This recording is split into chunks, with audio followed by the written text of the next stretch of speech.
Hello again, everyone. Truck CB Sales here with a tune-up and repair report for Dickey in Tennessee on this RCI-2980WX. Dickey, as you see, it is on frequency again.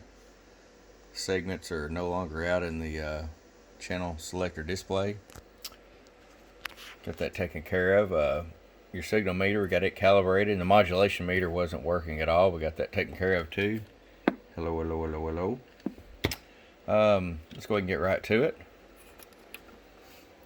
RF power all the way down, 5 watt slug. Half a watt per your request. 4 watts all the way up. 50 watt slug, average power. Hello. 16 bird average. Peak power. Hello. 43 watts peak. Went ahead and put the voltage regulator upgrade in there for you as well. Okay, Dickey?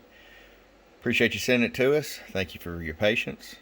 We're going to get this right back out to you from your friend Truck at truckcbsales@gmail.com. Check us out on the web at www.truckcbsales.com. Bop bop.